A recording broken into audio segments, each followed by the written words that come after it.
If you're a student trying to figure out how to turn creativity into a real career, this video will tell you everything you need to know about the media industry. The media industry is full of opportunities you might not even know exist. On platforms like YouTube and Instagram, major studios like Warner Brothers, it's not just about being in front of a camera, it's about things like the recorders, the editors and the producers of the video itself. I have some people from the media industry here to talk about their experiences. I am Dylan, I am a T-level student at UCS doing their college placement at Sedgemoor FM. Sedgemoor FM is a local broadcasting studio for Bridgwater. I have done my placement here at Sedgemoor FM as a way to open my eyes into the media industry as a whole, since I am particularly interested in the social media side of media such as YouTube and Instagram. In this video we'll not only be talking to people who work in the industry but also people who have been on the exact same path as me and the skills that they have gathered from doing their placements here at Sedgemoor FM to help them in the future of their career. Dave Englefield is the Managing Director at Sedgemoor FM, and he is here to talk about his experience working with young people looking at future careers in the media industry. What skills do you think that young people would need to go into this course of work? You need to have an understanding of media, a basic understanding of media at least, understanding what part radio can play in the general wider community, and what roles we can offer to that community in order to help and improve things. You do need to have at least a basic understanding of English and maths, because there are words that you will need to write down occasionally, and don't rely on the marketing director to be able to correct your spelling because he's rubbish. Is there anything a young person could do in order to further prepare themselves for going into this industry of work? Yes, if you want to actually be a broadcaster and actually present a show, say for example, then what you need to do is go into your bedroom, shut the door, sit on your bed, talk to the wall for a couple of hours out loud. That will give you an idea of actually what it's like to sit in a radio studio where quite often you don't have anybody else physically in front of you to be able to talk to. So you do literally talk to the wall that's opposite you. And it only starts to get a bit worrying when the wall starts answering you back. Then you've probably gone a bit too far with it. If you're doing other bits and pieces not on air, for example, if you're getting involved in the marketing side of it or the social media side of it, then you do need to have a decent understanding of social media and the different types of social media and the roles that they can play potentially in helping you achieve what you want to achieve with your station. How have you helped young people get into the industry and help them learn about the industry? I've let them in the front door, then let them run riot. It's one of those things that if you come into us, we work with the college, we work with local schools, and welcome everybody with open arms as much as we can. And if you're able to actually show interest in what we do, then we will more than walk you through every aspect of radio and how everything works from the top all the way down through. How do you see this industry of work in 5 years' time? Well, when I started, it was all very different to how it is now. These days, it's all very computer-driven and technology-driven, whereas back then, everything was very manual. Technology will continue to interfere in the day-to-day running, if you like, of radio in general. I do worry that AI will become less of a tool and more a way for some of the bigger companies to save money and actually stop hiring people. And that is something that's started to happen in America, and I do think that could potentially start to creep in over here. It won't here, because we won't allow it to, because we like people and real people, even you, Dylan. And beyond that, who knows? It's radio is ever changing anyway. We just have to embrace the changes as they come along. I mean, who could have predicted, say, 25 years ago, that literally everything you can do can be seen and heard around the world in a split second? We weren't anywhere near that back then. So it can change in the blink of an eye. Do you think AI is going to change the industry of this work? It's bound to. It's bound to have an impact. Already we're starting to see it being used for aiding press releases, helping out with writing scripts and all kinds of bits and pieces like that. As long as it's utilised as a tool rather than just kind of handing everything over to AI to deal with, as long as you remain in control of AI, then we'll be okay.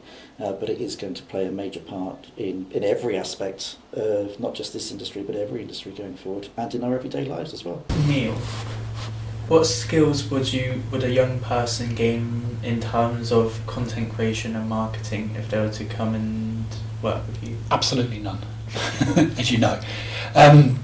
With the skills that they gain, I think, are kind of like the soft skills of confidence, and their own sort of personal developments. Because when you come out of school, one of the, I think, first challenges young people have is starting to kind of, you haven't got anyone telling you what to do anymore.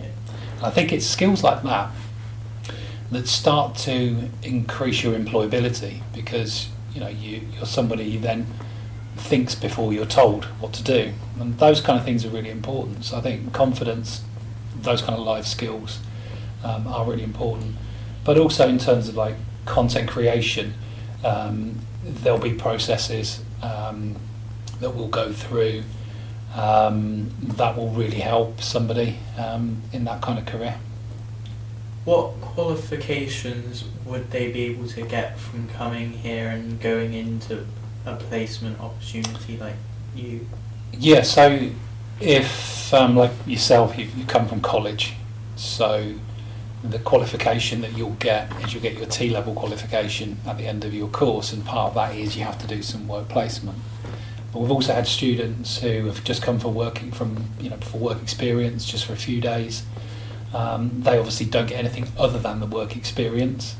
But then we've also worked with university students who just need to do like maybe 30 days work placement as part of their course. But again, that's an important part of them passing the course as well. So there's nothing that we actually at the moment give, but we certainly help people pass their courses.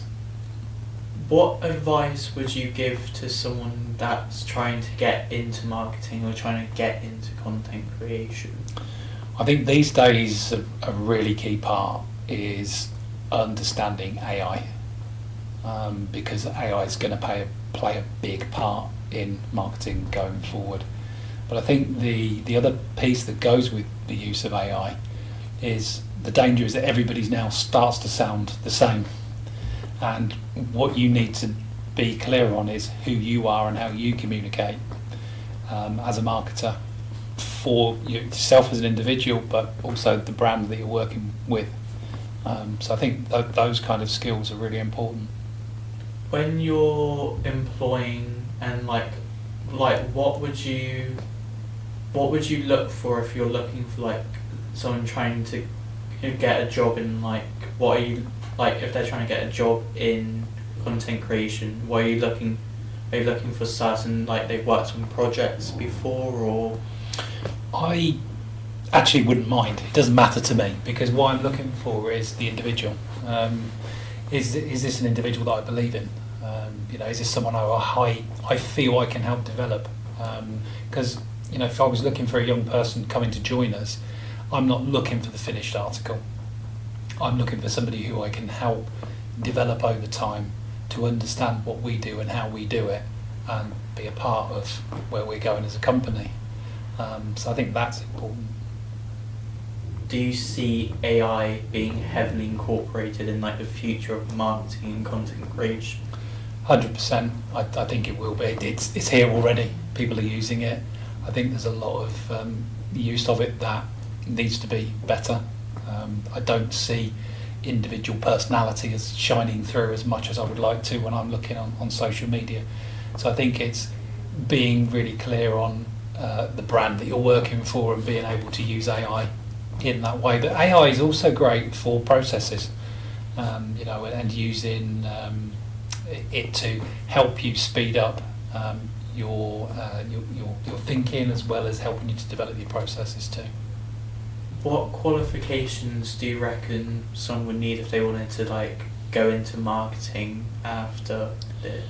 I think that is going to be dependent on where you want to go in your career. If you want to work in broadcasting, for example, you might want to make sure that you've got a degree, because if you're going to work for, say, Sky or the BBC, you're going to be in competition with lots of other graduates. So it makes sense for you to make sure you've got a degree so that you shine. It would be the same with marketing. If you were looking at working for some of those big companies, it would definitely help you to have a marketing degree behind you. But if you're looking at maybe more of a local level, like someone like us, those kind of degrees and qualifications matter less, because what I'm looking for personalities and people that we can develop over time. So therefore, willingness to get stuck into a project, to come up with your own ideas, to be creative is much more important for us than it would be for a bigger company. So it's different skills, different qualifications, depending on what it is you feel you want to do. I've asked some past placement students to send in some videos talking about how Sedgemoor FM helped them to get to where they are now and what they're up to now. Without Sedgemoor FM, I would not have the confidence I do now, nor would I have the job that I have now. I'm truly grateful to both Neil and Dave for this, and for never telling us an idea was too silly to try. My time at Sedgemoor FM played a huge part in shaping where I am now, giving me hands-on experience which really built my confidence and made me realise how much I love working in broadcasting. I'm now in my second year studying TV and radio production at the University of Salford, and I still draw on so much of what I learned at the station as I continue to develop my skills in producing and presenting. Sedgemoor FM helped me by giving me great insight into how things get made, from building on my teamwork and leadership skills by getting to work with loads of people. They helped me understand how to direct more and how to shoot better and how to work on a time frame, which I've really learnt so much about and is so valuable.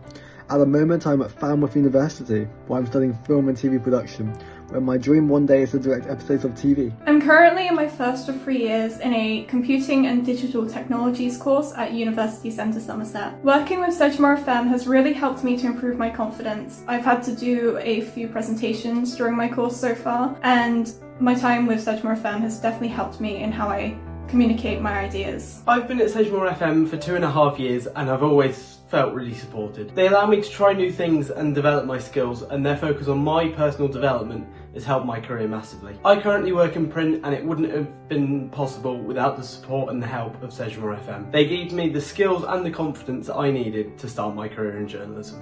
Today we have seen how work placement students have benefited from working with Sedgemoor FM. It's opened my eyes for opportunities as it did for all those other people before me.